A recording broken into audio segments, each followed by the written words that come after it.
Oh! 13th round too. Wow. Did you see how low we got? Hey everybody, it's Steven GetMoneyMyrick. Today's video is going to be part one of a three-part series in which I'm going to be going through on my new account and clearing all the seal lands because it's definitely an account that has the ability to clear all the seal lands. Definitely has enough powerful heroes to do it. It's just a matter of what we're able to get away with. So this series is in no way going to be optimal strategies for how to clear seal land. I'm honestly going to try and play around a little, see what is possible, things that can get done. Because looking at this hero bag, you can see there's a lot of options. They don't have, this current account does not have Fortress cleared, which is kind of nuts when you consider it's got Carry and Sherlock. It doesn't have Forest cleared, which is nuts when you consider it's got 2 Rogans and a Garuda.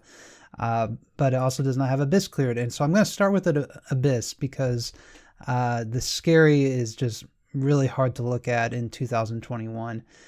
So we're going to be trying to clear Abyss, and we're going to start by not really changing too much about the current heroes and seeing what we can get away with. I know, right, that I can make my Delacium E5 and we can knock this out. But we're going to see maybe if Skerei can help us out. I will say, like, the minimal clears sometimes do involve a Skerei and do involve their passive skill here that steals attack. So sometimes that gets used, and then with Delacium you can replicate it. So let's talk about the team I will be using for this clear. We'll see how it goes. And before I get into that, if you're not subscribed, please consider subscribing. But it's going to start with Ignis here. And we have a high amount of speed on her, and we have energy. And that energy is going to get fed into our Delacium. And so our Delacium here has a full, resonance warrior or resonance mage gear. Just got that. And has a radiant kiss of ghost. And has an awful stone. It's got a 2/2 enables. Okay, our Skerei here is E5, again awful stone, full mage gear, and with a lucky candy bar, the boss can definitely stun up your heroes some. We're doing a 10-star Cthulhu, again with resonance ranger gear and a glittery magic stone sword. We'll have to figure out if we want to use energy on Cthulhu or a better defensive artifact on Cthulhu. Then I was thinking we could go for a destroyer just for the heck of it, and then this 6-star cruise with some weird gear and a demon bill. So I cannot stress this enough. This is not a guide on what I recommend you should do. This is me playing around to see what's possible. I will say I was able to clear 16 relatively easily with a slightly less optimal build and stuff. I was just kind of messing around. And we are just going to kind of see how this all plays out. We'll put Cthulhu in the first spot. We'll go ×2 here. We'll go ×1. So Cruz was able to get some energy off to somebody, and Delacium getting stunned sucks for sure. We were able to heal up our Delacium. Let's just see what's going on here. We definitely need more damage. Come on, buddy. So, I mean, we are getting really close on this. Okay, we got it. Oh, that was kind of funky. Okay, 17 down. Let's go ahead and go to 18. Definitely envisioned that we're going to have to change some things up. The last time getting stunned there was, a big deal. This time our Ignis got stunned. I do not have Unbending Will on her because I want her to die to feed energy to Delacium. Oh, Skerei's down now, which is not good. Gonna die here, and this is not going to be a clear. So we made a few changes to our Delacium. We got him up to E3 now, and I did get a better stone on him. I got Armor Break, Attack. Let's switch the skill here to Purify so that he doesn't get... Actually, we want to switch it to... this Shared Fate. So we'll go ahead and we will give this one try and just see how it goes. There goes our Destroyer down, which should help us. Ignis is healing herself, which is not great. Got Cthulhu down. We need a lot of damage on this one. I guess what we really need is we need the stuns to happen like you would usually get with your cruises. Well, if Ignis can just keep our Delacium alive here, We need to break out of this for sure. If he could keep replicating like the Skerei mark, which I don't think he can. Oh, we're going to run out of time, I bet. I bet that's what's going to happen.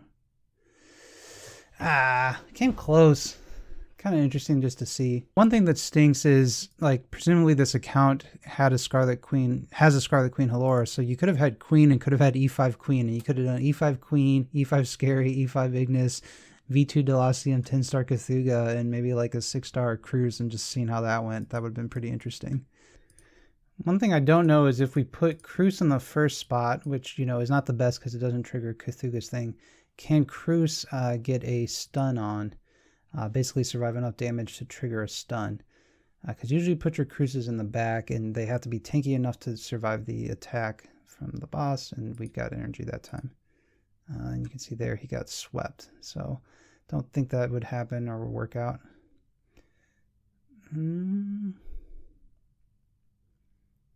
Let's see what we can do here. Another, like a big thing that would make a big difference, honestly, would be a...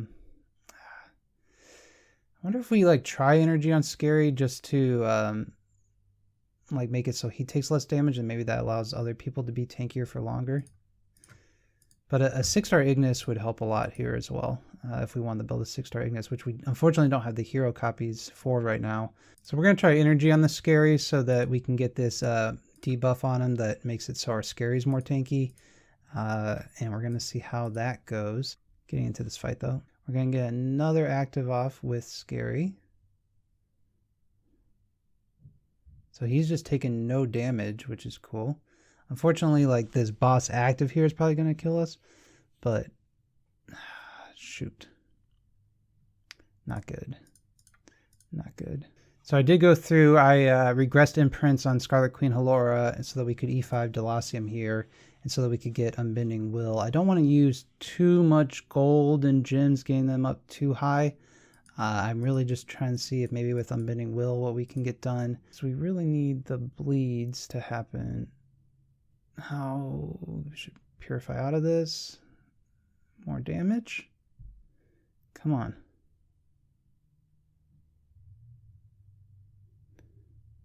Healed up.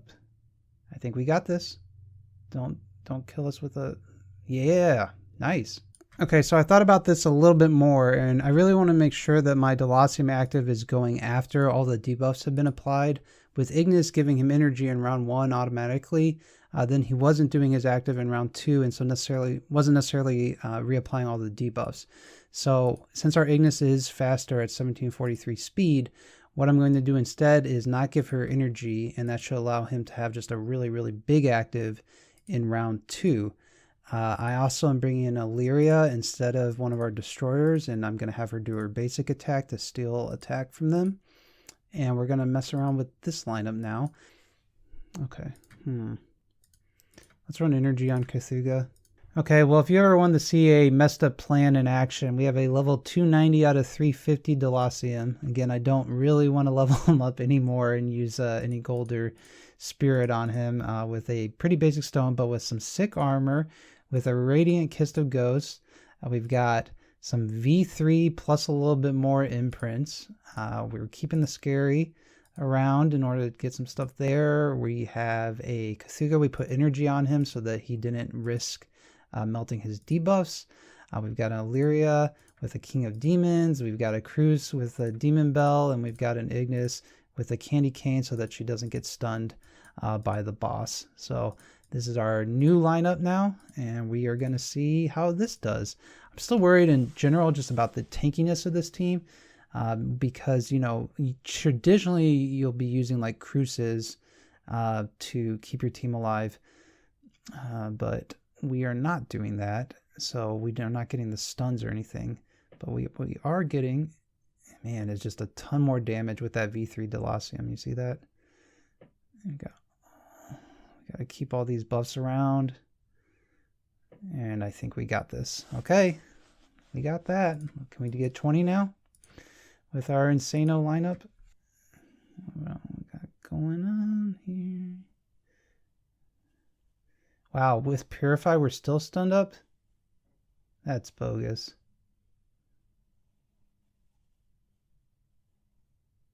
That stings. Come on.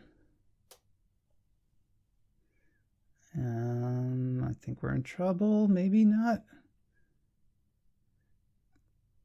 Oh! 13th round too. Wow. Did you see how low we got? Almost ran out of time. Almost didn't. Oh, man. So yeah, that's obviously the optimal team for clearing Scylla and Abyss. I hope you all enjoyed this video. You know, I had a lot of fun just messing around, seeing what we could do. Again, not remotely an optimal strategy for clearing Scylla 20 Abyss within 2021, but definitely was just curious about the options, what was out there. You know, ironically, I still ended up just V3 my Delacium to get it cleared. You know, it was cool that we were able to do him at 290, and you can see the power of the Resonance Gear as well coming in with how much attack he has and how HP he has just being at level 290, and obviously having those V3 imprints. So I'll be doing this series for all the other seal lands that we have left, which are Fortress and Forest. Again, I'll be doing some funky stuff. Probably see, based on the bag we have right now, you know, what we want to do. Obviously, 2 Rogans, Garuda, and we'll see what we do there. And then Fortress we can easily clear, obviously. It's just a matter of how we go about doing it and some of the things we can trial out. So if there's anything you want me to try, maybe you have a question looking at these heroes, like, hey, can this hero do it? Or with the support, can they do it? But that is what I have in this video. I hope you all enjoyed it, and I'll see you in my next one.